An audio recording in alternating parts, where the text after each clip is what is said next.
He's Polish-born director Roman Palansky. She's American actress Sharon Tate. Ever wonder about the darker side of Hollywood? From scandalous secrets to shocking behavior, prepare to be both fascinated and horrified by what lies beneath the surface of Tinseltown. Who do you think tops the list of the 10 most evil celebrities in Hollywood history? Stay tuned, because you won't want to miss this eye-opening countdown. Let's begin. Here, stop.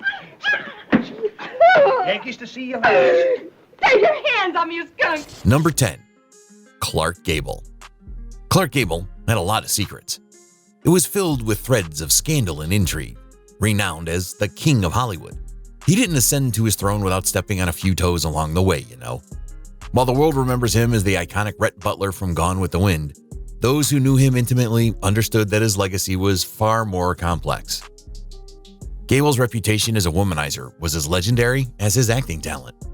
His encounter with actress Loretta Young on the set of Call of the Wild resulted in her pregnancy at a tender age of 23. Despite Gable's refusal to acknowledge paternity and his disinterest in his daughter, Young kept a secret for her entire life, revealing the truth only posthumously in her memoir. Young later admitted that their relationship was not consensual, adding another layer to the scandalous affair. During his early years in Hollywood, Gable harbored a suspicious alliance with an older mentor who facilitated his entry into the film industry. This pattern continued as Gable engaged in extramarital affairs with both men and women to advance his career.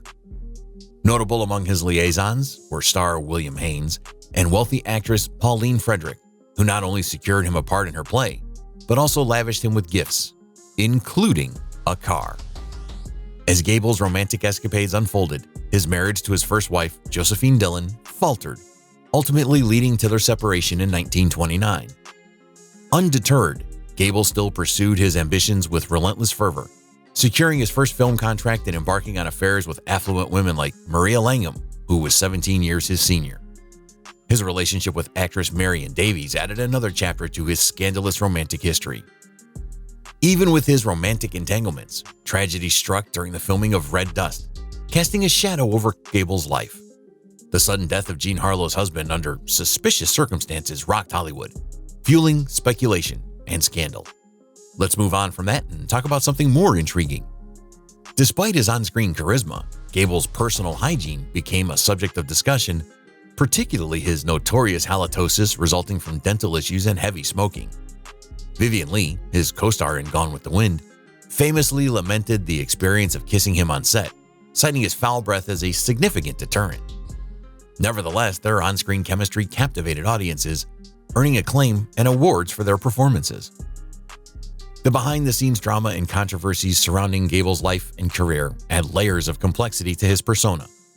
While he remains an enduring figure in cinematic history, his legacy is tinged with the shadows of scandal and secrets. Number 9. Wallace Bry. Wallace Bry's story might sadden some viewers, but the people surrounding him before seem to have no remorse for the celebrities. In the 1991 Coen Brothers film Barton Fink, Bry's films of the 1930s are portrayed as shallow Hollywood productions churned out with disdain by studios. While the exact reasons for his tarnished reputation remain blurry, it's clear that Bry ruffled some feathers along the way. Unlike many big actors of the 1930s, Bry didn't rise to fame at a young age. By the time he entered his popular phase in the 1930s, he was already 45 and had been in the movie business for nearly 2 decades. His established status commanded high pay despite his divisive nature. Known for his abrasive personality, Bry earned a reputation as a bully in Hollywood. He antagonized fellow actors and left a bitter taste in the industry, with his passing largely unlamented. Bry's personal life carried its own share of problems, after all. His first marriage to actress Gloria Swanson was marred by allegations of abuse, including a harrowing incident where he allegedly caused her to lose their child. His subsequent marriage to Rita Gilman also ended in divorce. In his interests, Bry displayed a penchant for aviation, owning and piloting his own planes. He adopted a child named Phyllis Ann in 1939, though little is known about her thereafter, suggesting a shadowy aspect to Bry's private life. Throughout his career, this celebrity apparently clashed with colleagues, earning a reputation for being difficult to work with. Former child actors like Jackie Cooper and Margaret O'Brien recounted negative experiences with Barry, describing his as violent and abusive. However, Mickey Rooney offered a contrasting view, expressing enjoyment in working alongside Barry. Weirdly so, Barry found pride in unconventional achievements, such as catching the largest black sea bass in the world in 1916 and his involvement in a protest against the creation of Jackson Hole National Monument. Number 8. Roman Palansky. Behind the lens, Roman Palansky captivated his audience no matter what. Palansky was a famous filmmaker from Poland. He's known for directing movies like Rosemary's Baby, Chinatown, and The Pianist. Palansky's work often explores dark and complex themes. However, he's also controversial because of legal issues. He fled the country and has faced legal trouble since then. Despite this, he's still considered one of the great directors in film history. Yet, Palansky's life is a labyrinth of intrigue and controversy, a narrative as shadowy as the characters he brought to life on screen. Despite the storm of scandal that reached him, Palansky's cinematic brilliance remained undimmed. It's crazy enough that film director Roman Palansky's second wife, actress Sharon Tate, was tragically murdered by the Manson family in 1969, the subject of yet another Margot Robbie-Brad Pitt film, 2019's Once Upon a Time in Hollywood. But Palansky then got wrapped up in a very sketchy 1977 saga involving the statutory rape of a 13-year-old female whom he plied with. Although he admitted to having sex with the girl, Palansky insisted she was a willing participant. No one with a brain was buying that story, and Palansky was about to be sentenced in February 1978 when he fled to Europe. As we well know, there lies a dark underbelly in the world of Hollywood, the center of the Western film world. Having several figures in positions of enormous power has tragically led to an abuse of such power, with ongoing sexual misconduct in the case of convicted rapists such as Harvey Weinstein rife in Los Angeles. Perhaps the most notorious case is in the life of director Roman Palansky. French-Polish filmmaker Palansky is known for directing the horror classic Rosemary's Baby, the first movie he made after moving to the United States from France via the United Kingdom, where he had made several other films, including Cul-de-sac and Repulsion, the latter of which is a fitting title for the period of his life that would follow.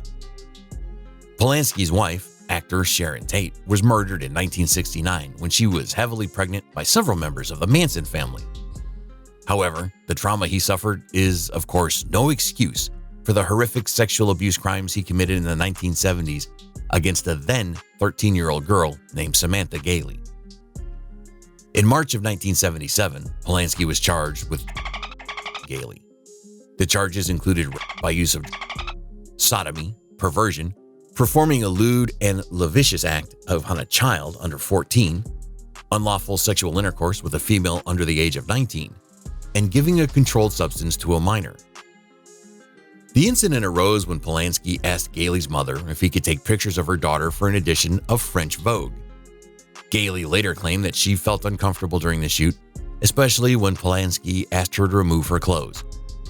She is said to have reluctantly agreed to a second shoot, which took place at Jack Nicholson's home in 1977. Nicholson had been away during the shoot, but his then-girlfriend Angelica Houston had come back while Palansky and Gailey were still there. Gailey's testimony claimed that Palansky gave her a Quaalude and champagne before he performed sex on her and had vag and sex despite her protests. The charges resulted in a plea bargain in which Palansky pleaded guilty to the lesser charge of unlawful sexual intercourse with a minor, in return for the more serious charges being dismissed. As part of the plea bargain, Palansky was also ordered to undergo a psychiatric evaluation. The court, for some bizarre reason, allowed the director to finish working on his current project, so he was able to fly to Europe to complete the remake of Hurricane. He did return to Los Angeles, completing just 42 of the 80 days of the psychiatric evaluation, but upon learning that he was likely to be convicted, he fled to London. After London, Palansky moved on to France, where he was, of course, a citizen and could avoid being extradited back to the United States. Palansky has since lived in countries where he is unlikely to be ordered to return back to the US, making awful comments about his crimes along the way. In 1979, he told British novelist Martin Amis If I had killed somebody, it wouldn't have been so much appeal to the press, you see? But fucking, you see, and the young girls. Judges want to fuck young girls. Juries want to fuck young girls. Everyone wants to fuck young girls. Palansky settled a lawsuit with Gable, by then married and known as Samantha Grimer, in 1993 out of court, although he subsequently missed payments. It appeared at one point that Palansky would be brought to justice. In 2009, he was held by Swiss police at Zurich Airport under his original 1978 arrest warrant in the United States. Number 7. Spade Keely. In every time and place, there's always a trial that captures everyone's attention. You've been seeing that on television these days with different celebrities. Spade Keely, a name once synonymous with the electrifying rhythms of Western swing, spun a tale as enigmatic as the notes he played. Born Donald Clyde Keely in Oklahoma, he rose from humble beginnings to become the undisputed king of Western swing, captivating audiences with his stage presence. But behind the dazzling lights and thundering applause lay a darker story. Keely's life was a sympathy of triumphs and tragedies, an intricate melody woven with threads of brilliance and turmoil. His fame soared as he hosted the Spade Keely Show, a television sensation of its time, enchanting viewers with his musical prowess. Bakersfield had its own unforgettable trial in 1961 when Spade Keely, a famous Western swing musician, was found of brutally murdering his wife, Ella May. This trial was a big deal for Kern County, drawing attention from major newspapers and TV stations statewide. People lined up for hours at the courthouse just to witness the drama unfold. Many were drawn to the spectacle of the Keely trial. It felt like the biggest event our community had ever seen. But once Keely was convicted and sentenced to life in prison, the buzz faded and people moved on. The story of Spade Keely's rise and fall reads like a classic tragedy. Born into poverty in Oklahoma in 1910, Keely's journey to California with nothing but a fiddle and a dream echoed the struggles of many Depression-era migrants. His talent as a fiddler and his flashy performances propelled him to stardom, but his personal life was tumultuous. Keely's infidelity and financial troubles tarnished his reputation, even as he enjoyed success in the entertainment industry. The turning point came in 1961 when Keely's paranoia and jealousy boiled over, leading to the murder of his wife, Ella May. The details of her torture shocked the community, and Keely's subsequent arrest and trial captivated the nation. Despite his fame and connections, Keely couldn't escape justice. His trial, filled with graphic testimony and celebrity appearances, ended with a guilty verdict. What's most striking is the reaction of the jurors after Keely's conviction. Instead of disdain, they showed him compassion, even embracing him in tears. It's a proof of the complexity of human emotions and the enduring impact of a tragic story like Keely's. In revisiting the Keely case, we're reminded of how far we've come in addressing issues like domestic violence. It's a somber reflection on the past, but also a hopeful sign of progress. As we continue to confront the challenges of our time, stories like Keely serve as cautionary tales and reminders of the importance of justice and compassion. Number 6. Elizabeth Taylor. Born in London, Elizabeth Taylor was taken to the U.S. at the outbreak of the Second World War by her American parents and touted around studios and gossip columnists by a pushy mother until she made her big breakthrough in the 1944 film National Velvet. She was 12 at the time. Under contract with MGM, Taylor appeared in a series of family-friendly films before starring opposite Rock Hudson in Giant and in 2 Tennessee Williams adaptations, Cat on a Hot Tin Roof and Suddenly Last Summer. As is often the case with child stars, she matured at a different rate to most, and instead of spending her teenage years getting up to mischief, she got married. Taylor was 18 when she married Nicky Hilton, son of hotelier Conrad Hilton. The marriage lasted 8 months. She was married again weeks before her 20th birthday, this time to British actor Michael Wilding. That's already a roller coaster of a life, if you ask us. Elizabeth Taylor was the queen of scandal back in the day. Married 8 times, Taylor made headlines for years when she began seeing fellow actress and friend Debbie Reynolds' husband Eddie Fisher, also an actor, after her 3rd husband died in a plane crash in the late 1950s. Debbie Reynolds and Eddie Fisher had 2 children together, Star Wars' Carrie Fisher being one of them, but they soon divorced and Fisher was married to Taylor for 5 years until Taylor began having another affair. This time, it was with Richard Burton, who she would end up marrying and divorcing twice. Quite the spicy love life. Though both Fisher and Taylor were vilified by the press at first, only Fisher's career was negatively affected by this notorious affair. In the long term, Taylor and Reynolds continued onto A-list stardom and even made up eventually in 1966 because of a chance encounter on a cruise line. Taylor was a complex woman who was often reduced to fit into simple tabloid-selling narrative. But she was more than an award-winning actress. Number 5. Spencer Tracy. Spencer Tracy wasn't your ordinary guy, but that didn't give him the right to be evil. Tracy's acting style was characterized by natural talent. He eventually won 2 Academy Awards for Best Actor for his performances in Captains Courageous and Boys Town. He was nominated for the Academy Award for Best Actor 9 times in total, a record that stood for many years. You might know him from his notorious relationship with another big celebrity. Tracy and Katharine Hepburn were one of Hollywood's most legendary on-screen and off-screen couples. They shared a deep and enduring personal and professional relationship that spanned over 25 years, although they were never married or together. Tracy and Hepburn first met on the set of the film Woman of the Year in 1942. Their on-screen chemistry was palpable, and they went on to make a total of 9 films together, including classics such as Adam's Rib, 1949, Pat and Mike, 1952, and Guess Who's Coming to Dinner, 1967. Their off-screen relationship was kept largely private due to Tracy's marriage to another woman, Louise Treadwell, which lasted until his death. Despite this, Tracy and Hepburn's bond was well known in Hollywood circles, and they remained devoted to each other until Tracy's death in 1967. Even though he came from a rich family and was Catholic, he had a rebellious side. His parents hoped the strict nuns and Jesuit schools would straighten him out, but Tracy still felt guilty about his misbehavior. Tracy's love for movies began early. He said he'd rather watch movies than study. He planned to be a doctor, but fate had other ideas. After college, he joined a theater group. Although he didn't get big roles, he found love with Louise Treadwell, another actor. Their happiness was short-lived. Their son, John, was born deaf, and Tracy blamed himself, thinking his sins caused it. This guilt tore him apart and distanced him from his family. Treadwell, however, devoted herself to John, leaving acting to help him. The actor's career soared, but his personal life crumbled. He separated from Treadwell and had a scandalous affair with Loretta Young, another celebrity. Despite their religious beliefs, their relationship led to trouble. Tracy's drinking problem worsened, causing chaos on film sets. During Marie Galante, he disappeared for 2 weeks, landing in the hospital.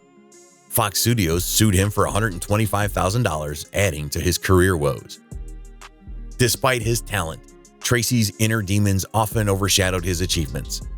His story reminds us that even in the glitz and glamour of Hollywood, real-life challenges can't be escaped. His struggles with guilt, addiction, and relationships reveal the human side of fame. In Tracy's highs and lows, we find lessons about resilience, forgiveness, and the true cost of stardom. Number 4. Alfred Hitchcock. Alfred Hitchcock might as well be one of the meanest filmmakers ever. His films were harsh, and his actions off-camera were even harsher. In a pivotal scene from The Girl, a captivating BBC Two drama, Hedren, portrayed by Sienna Miller, is going through the terror of a scene she just shot for The Birds. Hitchcock's eerie portrayal of friendly birds turning into frightened attackers. In the climax of the film, Hedren's character, Melanie, faces an onslaught of starlings in an attic. The 62-year-old director had assured his nervous star, a former model turned actress, that only mechanical birds would be used for a short while. But when filming began, Hedren found herself surrounded by angry starlings, chained to her, and thrown at her by unkind crew members. Not for a couple of hours, but for 5 full days. They pecked at her relentlessly, leaving scars on her face. Throughout this drama, the director did nothing to ease her fear. He just watched, approvingly capturing her sheer terror on camera. It wasn't just the birds that terrified Hedren, it was actually Hitchcock himself. After enduring such a horror, the actress was deeply traumatized and had to take 5 days off work as per her doctor's orders. As you can already tell, Alfred Hitchcock was an English filmmaker whose cinematic mastery continues to captivate audiences worldwide. Born in 1899, he was renowned for his ingenious storytelling and unparalleled ability to evoke fear and intrigue. Hitchcock's films were a symphony of suspense, meticulously crafted to enthrall and terrify viewers.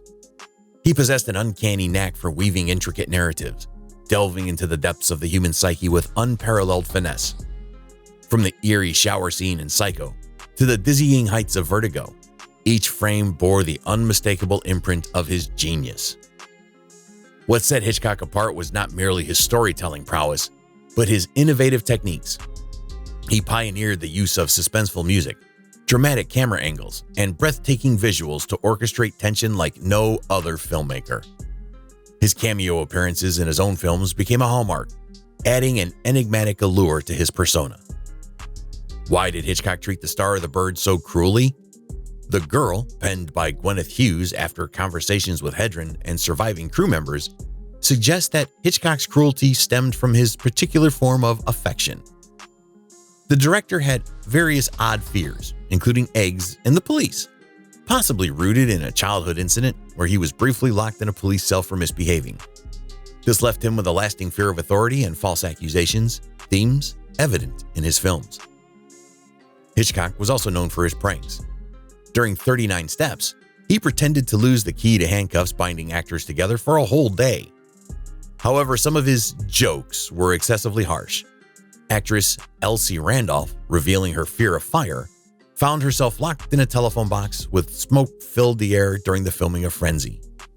Until today, his talents are praised. His bad personality is remembered too. Number 3. Bette Davis. You already know about Bette Davis. You probably predicted she'd be on this list. She stood out as one of the most remarkable actresses of her time. Yet, there was a side to her that could turn tempestuous if provoked. People often warned about getting on her wrong side because she could shift moods in the blink of an eye.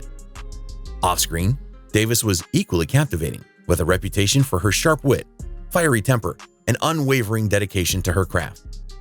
She was known to clash with directors and producers who dared to underestimate her talent or compromise her artistic vision, earning both admiration and apprehension from those who crossed her path. Producer William Fry recounted an incident in Vanity Fair where a pleasant meal with director Herschel Doherty turned into what felt like a social catastrophe when Doherty inadvertently gestured at Davis. She erupted in fury, causing a scene that emptied half the restaurant, only to return to her normal self as if nothing had happened. Her legendary temper aside, Davis was also infamous for her meticulous attention to detail. For instance, during the production of A Stolen Life, she personally auditioned every dog in Los Angeles for a small role in the film. Despite her efforts, the chosen dog proved too terrified of her to perform, much to the director's chagrin. Thankfully, not many actresses are like her these days.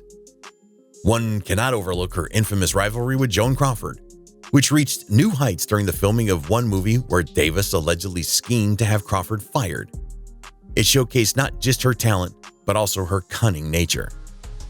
But Davis wasn't immune to problems herself, most likely because a lot of people hated her. During the filming of Mr. Skeffington, someone tampered with her eye wash solution, which she frequently used due to the harsh lights on set. The incident remained a mystery, where director Vincent Sherman humorously suggested that if the crew were asked who intended to harm Davis, 100 hands would likely rise in jest. In the whirlwind of Hollywood drama, Davis stood out for her complex persona. She was a force to be reckoned with, commanding both the screen and the behind-the-scenes drama with equal intensity. Number 2. Fatty Arbuckle. In the early 1900s, a man named Roscoe Fatty Arbuckle rose to stardom in Hollywood, captivating audiences with his comedic brilliance and slapstick humor. Despite his ample size, Arbuckle, born in a Kansas farmhouse in 1887, shied away from exploiting his weight for laughs. Instead, he won hearts with impeccable comic timing and a talent for hurling custard pies at unsuspecting faces, propelling him to unprecedented success. Arbuckle's story to stardom reached new heights when he secured a groundbreaking $3 million three-year contract with Paramount Pictures, becoming Hollywood's first million-dollar star. His fame skyrocketed, making him not only a successful actor, but also a mentor to emerging talents like Charlie Chaplin and Buster Keaton. Living a lavish lifestyle, Arbuckle owned luxury cars, a grand mansion with gold leaf bathtubs, and even his pet pit bull terrier Luke gained fame through appearances in his films. In the summer of 1921, Arbuckle was riding high, with a $1 million contract from Paramount and his latest film, Crazy to Marry, playing nationwide. But a sudden twist of fate turned his world upside down. A Labor Day celebration at the St. Francis Hotel in San Francisco, organized by his friend Fred Fishbach, marked the beginning of Arbuckle's downfall. The party, intended to revel in Arbuckle's success, took a dark turn. Within days, Arbuckle found himself in a San Francisco jail cell, accused of the manslaughter of 25-year-old actress Virginia Rapp. The once beloved comedian faced public outrage as his film was pulled from theaters, exposing the seedy underbelly of Hollywood's off-screen lives. The tragic events leading to Arbuckle's arrest unfolded in the days before the ill-fated party. Suffering second-degree burns from an acid-soaked rag, Arbuckle contemplated canceling the trip, but Fishbach insisted on proceeding, providing a rubber-padded ring for Arbuckle's comfort. Unbeknownst to Arbuckle, the Labor Day bash would lead to a series of allegations that would tarnish his reputation irreparably. A mysterious witness, Maud Delmont, played a pivotal role in the accusations. Delmont, with a questionable background as a madam and blackmailer, presented a chilling narrative to the police. According to her, Arbuckle and Rapp's encounter at the party took a sinister turn, culminating in Rapp's tragic death from a ruptured bladder. The headlines, fueled by Delmont's allegations, gripped the nation before Arbuckle had a chance to defend himself. The once joyous celebration transformed into a somber chapter in Hollywood history, leaving Arbuckle's career in shambles. As the headlines blared and public opinion turned against him, Roscoe "Fatty" Arbuckle found himself fighting not just for his innocence, but for his very reputation. Despite maintaining his innocence throughout the ordeal, the damage to his career was irreparable. The legal battles that followed were lengthy and grueling, taking a toll on Arbuckle's health and spirit. In the end, after 3 trials and countless media spectacles, Arbuckle was acquitted of all charges. However, the scars of the scandal remained, haunting him until his untimely death in 1933. The tragedy of Virginia Rapp's death and the ensuing trial cast a long shadow over Hollywood, serving as a stark reminder of the perils that lurked beneath the glitz and glamour of the silver screen. Though Arbuckle's innocence was eventually vindicated, the stain of suspicion never truly faded. Number 1. Charlie Chaplin. As we wrap up our list, we can't help but wonder what these famous folks were really like off-screen. Take Charlie Chaplin, for instance. What was he like when he wasn't performing? Chaplin is best known for his beloved character, the Little Tramp, and is hailed as one of the greatest actors and directors of the silent film era. But beyond his on-screen persona lies a host of intriguing facts about the man himself. Picture a time when movies were new, and the screens were silent canvases waiting to be filled with wonder. In that era, there was a man who stood out like a shining star, Charlie Chaplin. Born into a world of simplicity, he grew to become one of the most beloved entertainers of all time. But Chaplin was more than just a funny face. He was a keen observer of life, using his movies to reflect the joys and struggles of humanity. From the bustling city streets to the quiet moments of solitude, he painted scenes that resonated with people from all walks of life during his era. Despite the growing popularity of sound in films during his time, Chaplin staunchly resisted incorporating audio and dialogue into his movies for quite some time. He was convinced that adding sound would somehow diminish the charm of the Little Tramp character he so carefully crafted. And as time went on, Chaplin began to experiment with incorporating music and other sounds into his later films. Some of his notable works where he gradually embraced sound include City Lights, 1931, Modern Times, 1936, and The Great Dictator, 1940. This gradual shift in his approach to sound and film marked a significant evolution in Chaplin's artistic vision. Chaplin's reluctance to embrace sound speaks volumes about his dedication to his craft and his unwavering commitment to preserving the essence of his iconic character. Despite the changing landscape of the film industry, Chaplin remained firm in his belief in the power of silent cinema. Unfortunately for him, he was known for dark things too. Long before Leonardo DiCaprio began dating only models half his age, silent cinema filmmaker Charlie Chaplin was chasing women far younger than him. He was married 4 times in total, and each of his brides was rather young. In 1918, at the age of 29, he married Mildred Harris, a 16-year-old teen, and they eventually divorced in 1920. Then, in 1924, he married 16-year-old Lita Gray, but the marriage lasted barely 3 years. Essentially, these marriages only lasted long enough for them to become legal adults. That one did not stick either. Chaplin married an 18-year-old named Una O'Neill in 1943 at the age of 53. She was a legal adult, which was a step in the right direction, but the age difference had grown significantly at this point. The man was old enough to be her grandfather. They remained married until he died in 1977. If that isn't enough scandal for you, Chaplin was barred from entering the United States in 1952 due to communist sympathies, and he didn't return until 1972 to receive an honorary Oscar. He must have been popular in the tabloids, right? Chaplin took a break from walking down the aisle for the following decade or so. In 1936, he married actress Paulette Goddard, who was at least in her 20s, though he was already in his 40s. Thanks for watching our countdown of the 10 most evil celebrities in Hollywood history. It's been a journey through some dark corners of fame. Now, before you go, we want to know, who do you think should make this list? Leave your thoughts in the comments below. And don't forget to hit subscribe for more intriguing insights into the world of entertainment. See you next time.